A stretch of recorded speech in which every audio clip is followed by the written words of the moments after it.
What's up, homies? Okay, can you see it? Can you look at it? Can you hear me? Can you hear me now? Yep, you can totally hear me. Alright, so we're playing State of Decay 2. I'm excited. And this is going to be a series because I actually like State of Decay. The only problem, and I'm going to be real honest with you, State of Decay 1, I died like pretty much every time I played it. So, State of Decay 2, if I die, real talk, I'm start all over. Even though I do hear that, how would I put it? What was I gonna say? I forgot. Oh, I hear that if you die, you lose that person forever, and you have to, the community, if you kill the community, you're just done for, and you gotta start all over, so, I don't really know. Hopefully it's not all that bad. And I live for a good minute. I don't know. But anyway, come and chat with me.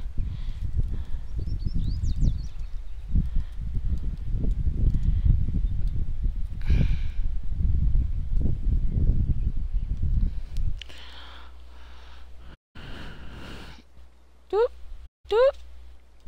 Alrighty. Downloading content. You said I could play about the apocalypse? Ooh.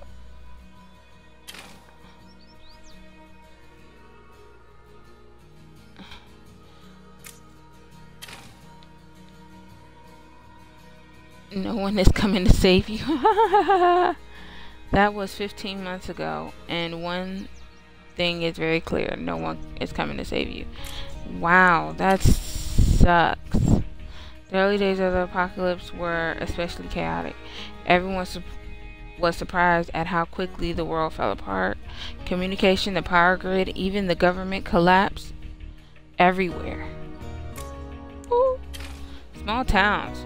Survivors quickly learned that zombies-filled cities were death traps. Small towns weren't immune to the apocalypse, of course, but rural areas offered better places for strong, hardy,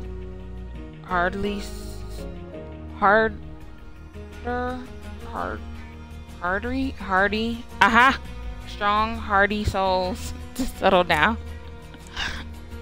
Refugee camps.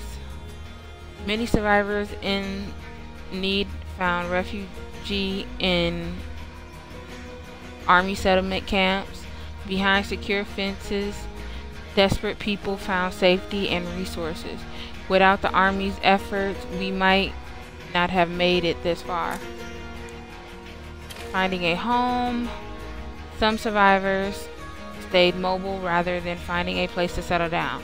But when you don't have a home, life just keeps getting harder and harder. Putting strong walls between you and the zombies became the best plan. Oh, okay. Building a community. Finding a good home isn't enough to ensure long-term survival. By surrounding yourself with allies, you give yourself a fighting chance. In this world, no one survives alone. Who can you trust? Oh, the graphics of the people look nice. In few cases, survivors have gone beyond building simple communities.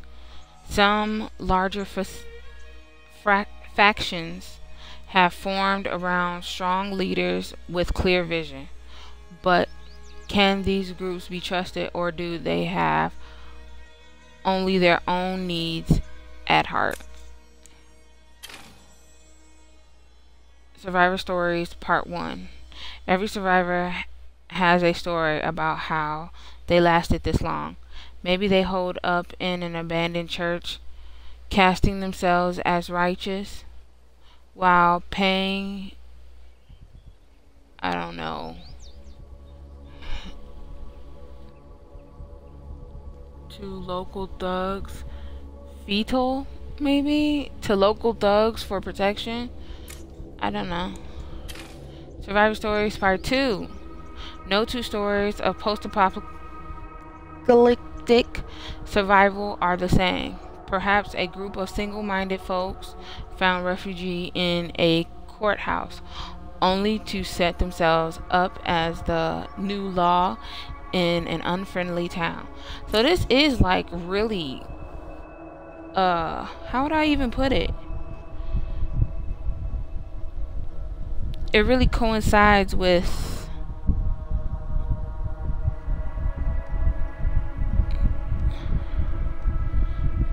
the first one. Some survivors share tales of inspiring heroism, such as military squads trying to rescue civilians from a dying city, only to find that no matter how hard you try, you can't save everyone. Yeah. What will your story be? The story of your survival is yours to create. Claim a home, build a community, and find a way to stay alive and rebuild. The decision you make will shape the legacy you leave behind. Thanks. Y'all already...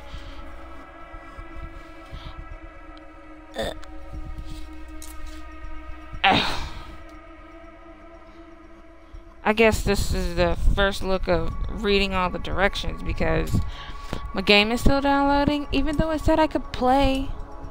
Jerks. So I'll come back when it's finished downloading. This is State of Decay 2. You control a community of survivors in the wake of a zombie apocalypse. Each survivor is unique and will die permanently if things go wrong. You must venture into the wild to get the resources your people need to survive. Resources.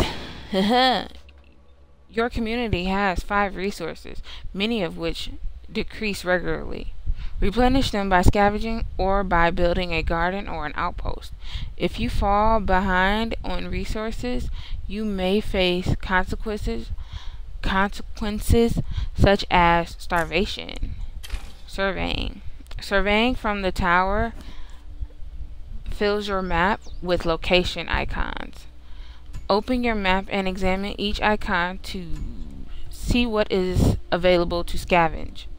Use the information you collect to plan scavenging runs and outpost claims. Using your radio. Every survivor carries a radio that they can use to call in outside support. If you need resources or a recruit, you can use your radio to track them down. Some survivors offer radio commands that heal, resupply, or rain down fire. Oh. Securing a building. To secure a building, you must explore each room marked on the minimap. Okay. In addition to exploring all rooms, you must kill all zombies in the location. Once secured, it temporarily becomes a zone where no new zombies appear. Oh, okay, that's nice. Outposts.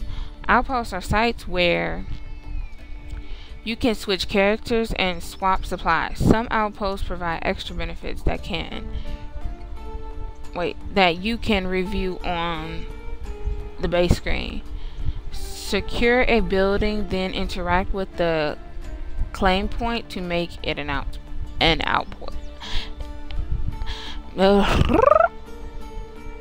To make it an outpost. There we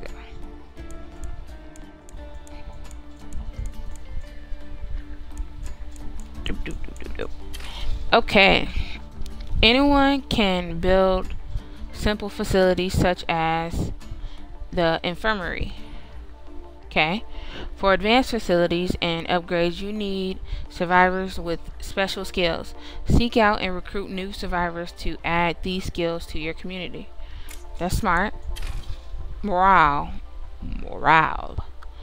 On the base screen, you can view your community's morale. When morale is low or high, it has an effect on your community's performance. Improve morale by building facilities or by satisfying each survivor's needs. Standing and leadership. When your people accomplish things, they earn standing in the community. Survivors with high standings become heroes and offer bonuses to the group. Any hero can become... No. Oh, yes, I do.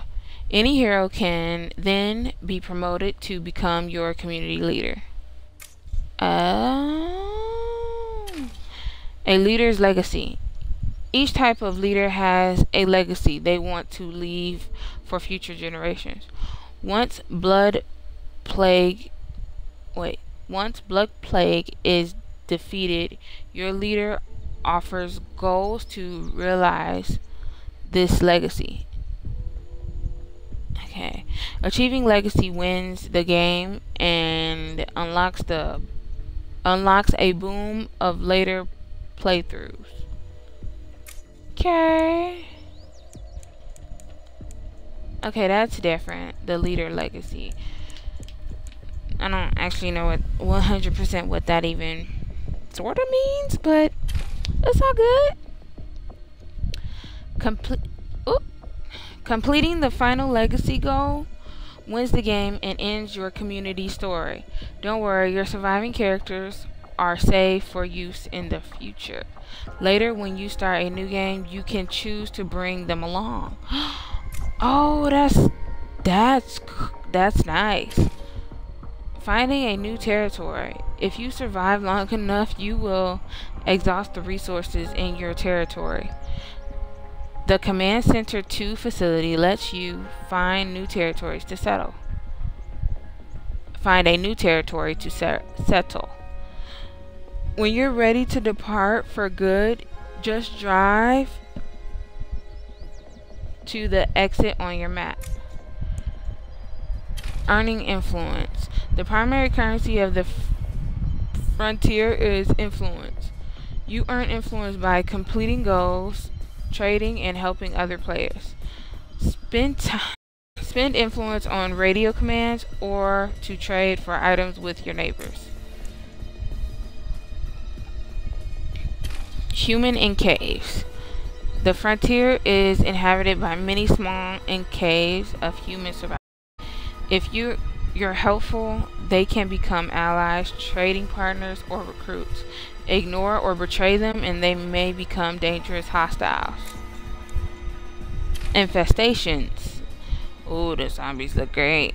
Infestations are dangerous and they can spread if you don't keep them in check.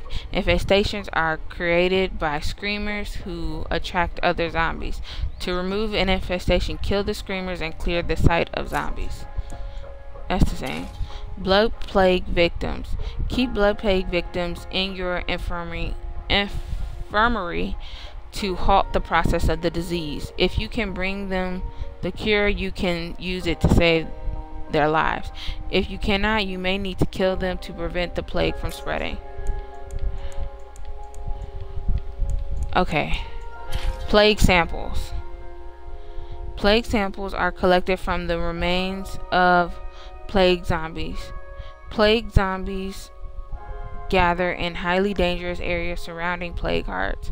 You can identify plague zombies by the red ooze that gave blood plague its name. Ew, nasty. Plague hearts. These horrible flesh mounds. Oh, that. Ugh. Why did they have to say it like that though? These horrible flesh mounds seem to be focal points of the plague. The blood plague. The area around them usually teems with plague zombies. The best way to take out the plague heart is with the explosives or fire. Wipe out the plague. Expect to find multiple plague hearts scattered across your territory. To be safe, you'll have to hunt them down and destroy them all. Each heart you kill makes the others stronger, like they're preparing for you. There's multiplayers! Friends can join your game anytime.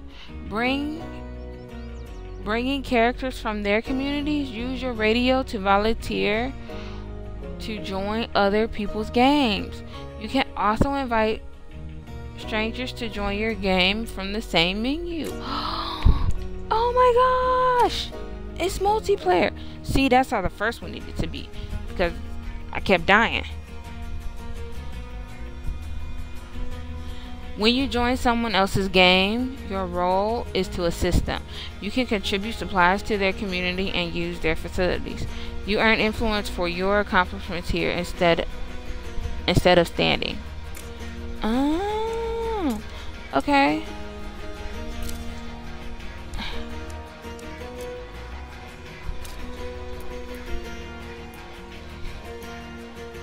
Why is it friend only if they said I could do strangers? Oops.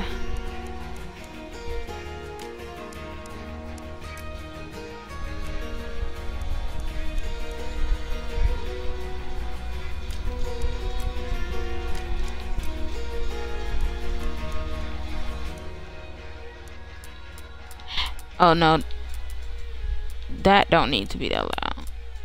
That's okay. I mean, like there.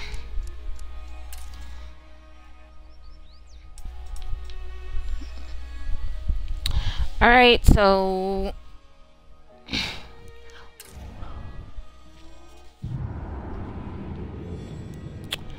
I didn't read all the rules, and I guess that's what this one was about, reading the rules. And I will be back whenever this finishes downloading. Like, yeah, that's a thing now. So, talk to you in a few. Bye.